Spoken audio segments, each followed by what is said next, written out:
Remember when Labor was in opposition and promised they'd deliver cheaper power prices?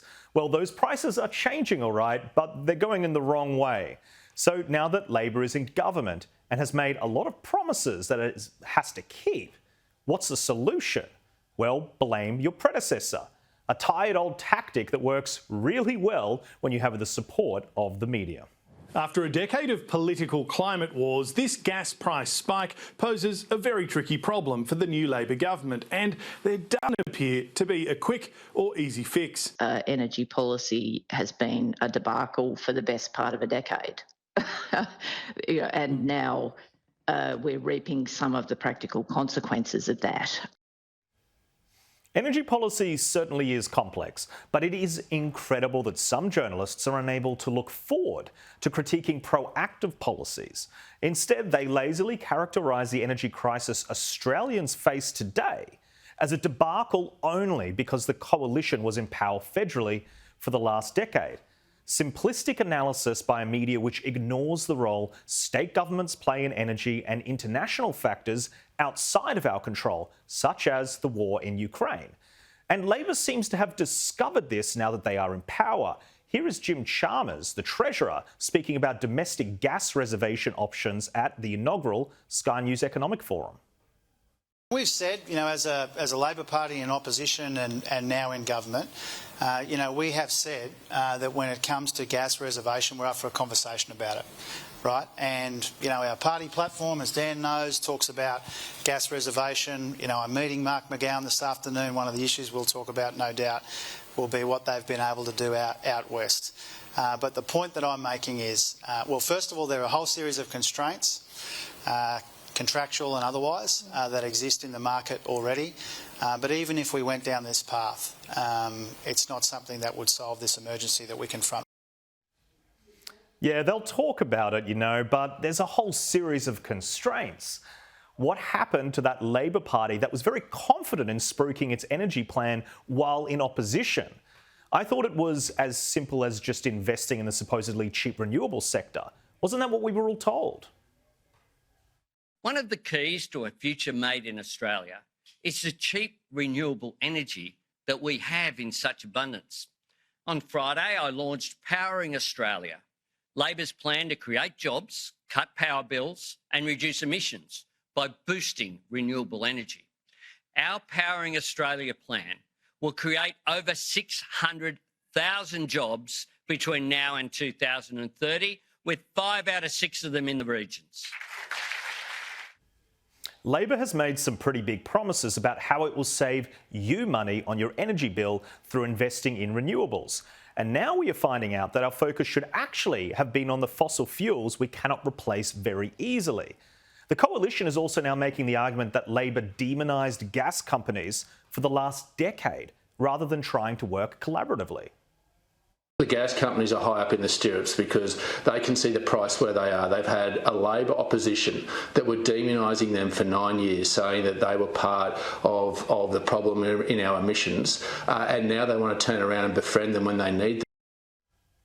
The gas companies have found a huge market overseas, particularly given that European countries are terminating their contracts with Russian suppliers following that country's invasion of Ukraine. But on that note, listen to what the ABC lets the Victorian Minister for Energy get away with here. Unlike Western Australia, there's no policy on the East Coast to keep gas for domestic use, meaning the overwhelming majority is sent overseas. For too long, we've had too much gas exported to other countries. Poor form letting these politicians get away with that kind of spin. And here is the Chief Executive of the Queensland Resources Council, Ian McFarlane, weighing in. There is ample gas available. Queensland has the pipe to Victoria full. The reality is that the current issues are due to a complex range of situations, not the least of which is that Victoria stopped onshore exploration of gas over a decade ago. And the reality is that this crisis is caused as much by an unplanned transition to renewables. But the most telling of all the post-election energy commentary came from Climate 200 funded Wentworth MP Allegra Spender, who tweeted, "The federal government and the gas companies need to have frank conversations about reserving more gas for domestic use. The federal government needs to negotiate hard on supply and price. Well, all of a sudden, Labor and people like Allegra Spender are pro-fossil fuels and want more gas pumped into our domestic market. How things change when you get into power and you realise that things are far more complex than simplistic slogans about renewable energy. Let's hope that our media can start looking forward and start reporting on the big promises these politicians made before this election.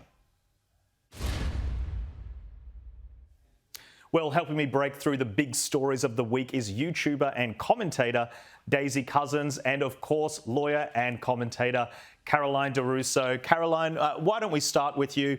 Energy, I think it's the biggest story in the country right now. It's the biggest issue that Australians face. What have you made of the media coverage, which seems to retrospectively characterise everything through the lens of what the coalition did, as opposed to what Labor will do and how they will meet their promises?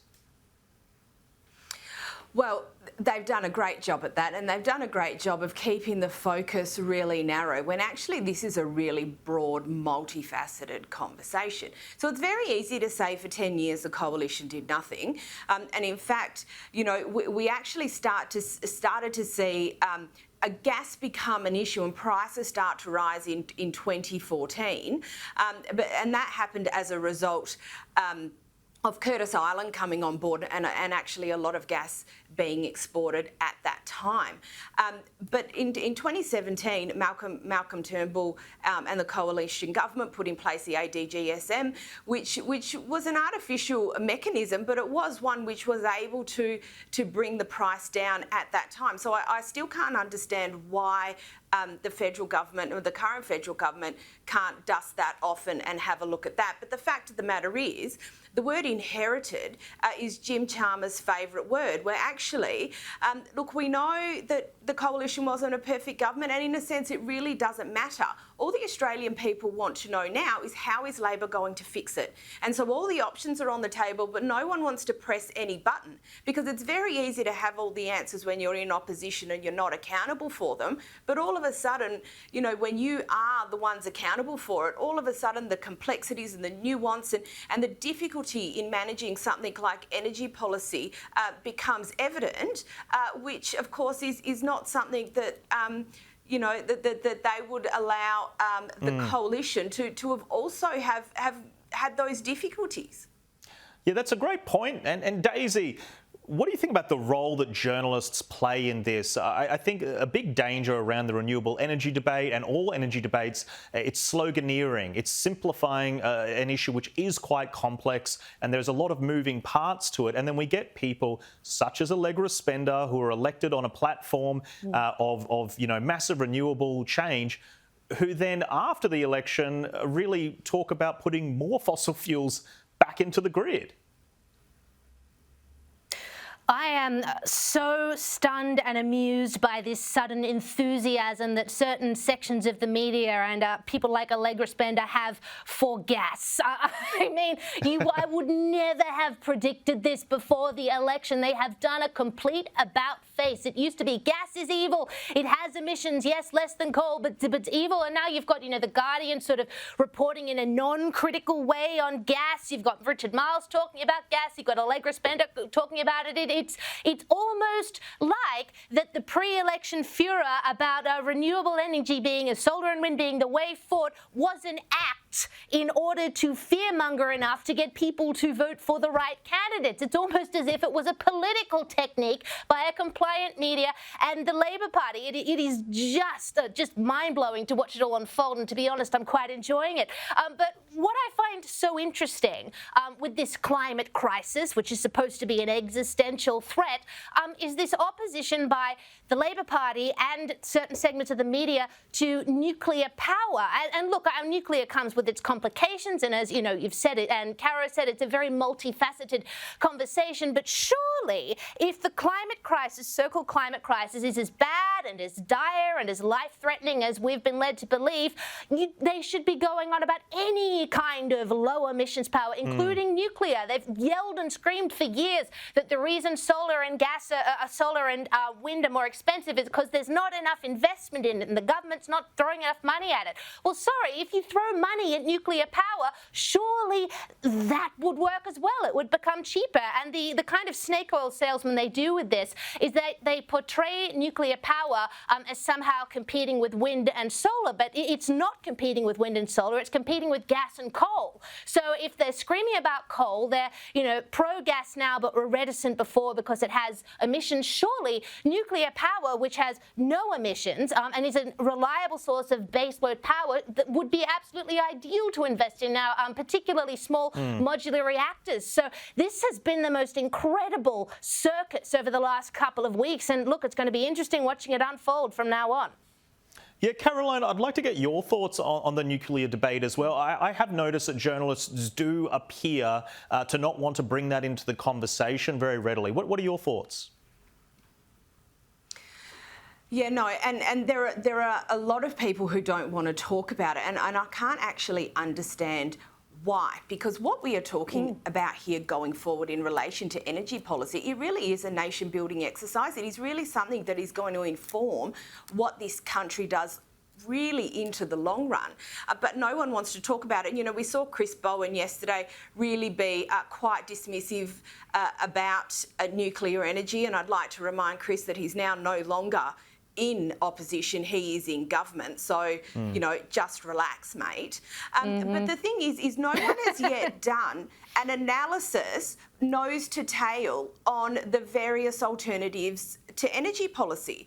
So, yeah, sure, okay, renewables might be cheaper for transmission and for storage, but how about building of the infrastructure? How about the use, the cost or the replacement of existing infrastructure? How about lifespan? How about replacement cost into the future? How about the managing and dealing of waste? There has not been a proper analysis done of all of the different types of energy through the entire lifespan of the cycle of those different types of energy. And until we do that, we're actually walking around in the dark, because yes, okay, the sun is free and the wind is free, but what if there are other aspects of the generation of that power and the storage of that power and, after 25 years or whatever it is that you have to replace wind turbines, what if there's something else in that process which actually makes it, more expensive or less reliable or a national security risk? What if one day, for example, China just decided to stop sending us solar panels?